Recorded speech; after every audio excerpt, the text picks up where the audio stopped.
அப்படிதான் சொல்லுவாங்க. அவங்க அப்படி சொன்னாங்களா? அப்போ கூட நான் வந்து ஒரு கெட்ட வார்த்தை வாங்கி சொன்னேன். தட் இஸ் நாட் குண அவன் என்ன வேணாலும் பண்ணட்டும். தட் இஸ் நாட் குண அஃபெக்ட் வாட் வி போத் ஹேவ்ல. அதை டிஸ்டர்ப் பண்ணுறதுக்கு தான் நீ பாத்திரம் கழுவணும் கூப்பிட்டியா? யார் ஒரு வார்த்தை கூப்பிட்டியா பாத்திரம் கழுவணும்? நீயே எடுத்து போட்டு செய்ய ஆரம்பிச்சிட்டல. எனக்கு தெரியாது நீ பாத்திரம் கழுவிட்டேன்னு சொல்லிட்டு.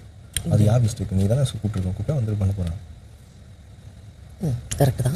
நான் வந்து ஆக்சுவலாக I was having one conversation இந்த எஃப்ஜே கூட பேசிகிட்டு இருந்தேன். நீ எஃப்ஜே கூட பேசும்போது நான் வந்துட்டு நானே ஒரு வேலையை எடுத்து பண்ணிட்டு இப்படி பார்த்துட்டு எஃப்ஜே கூட பேசிட்டு இருக்கியா அப்படின்ட்டு பண்ண உனக்கு எப்படி? கமருதீன் உங்கள் மைக்கை சரியாக மாட்டுங்க.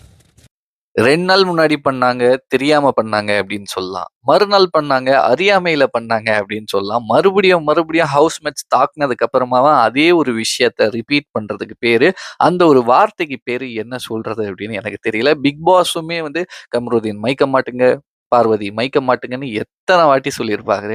அதெல்லாம் நமக்கு கவலையே இல்ல. பார்வதிய பொறுத்தவரைக்கும் எப்படின்னா, என்ன ஆகப்போகுது? நான் இந்த வாரம் வந்து எவிக்ஷன்ல கூட இல்ல. என்ன என்ன பண்ற போறாங்க? மிஞ்சி போனா ஜெயில்ல போடுவாங்க. அதுவும் கமருதீன் கூட தான் போடுவாங்க.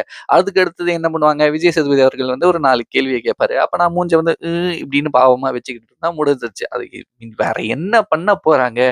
அப்படின்ற ஒரு தைரியத்துல தான் இருக்காங்களோ அப்படின்னு எனக்கு தோணுது. But she is very smart. Parvathi வந்து ரொம்ப ஸ்மார்ட்ன்னு தான் நான் சொல்லுவேன்.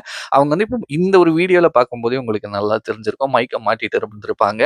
எங்க மைக்க மறைக்கணும் அப்படின்னு உங்களுக்கு நல்லாவே தெரிஞ்சிருக்கு. நான் வந்து அசிங்கமான ஒரு வார்த்தைய சொன்னேன் அப்படின்னு சொல்லிட்டு, டக்குன்னு ஒரு வார்த்தைய சொல்லும்போது மைக்க பிடிச்சு டக்குன்னு கசக்கியிருப்பாங்க. ஸோ அவங்களுக்கு வந்து நல்லாவே தெரியுது எந்த ஒரு விஷயம் வெளியில போகக்கூடாது, எந்த விஷயம்லாம் வெளியில போலாம், எப்போ நம்மள ரொம்ப அடிப்பாங்க, எப்போ நம்மள லைட்டா அடிப்பாங்க அப்படின்ட்டு அவங்களுக்கு நல்லாவே தெரிஞ்சிருக்கு. பட் இதுலேருந்து அஃபெக்ட் ஆகுறது யாருன்னா கமருதீன் அவர்கள் தான். அது கமருதீனுக்கு இப்போ புரியலனாலுமே வெளியில வந்து கண்டிப்பா புரியும் அப்படின்னு நினைக்கிறேன். இதனால இந்த ஒரு விஷயத்தால அவரோட கேம் வந்து டோட்டலா லாஸ் ஆகுது அப்படின்னு தான் நான் சொல்லுவேன். இந்த ஒரு சம்பவத்த பத்தி நீங்க என்ன நினைக்கிறீங்களோ மறக்காம என் கூட ஷேர் பண்ணிக்கோங்க. பாய்.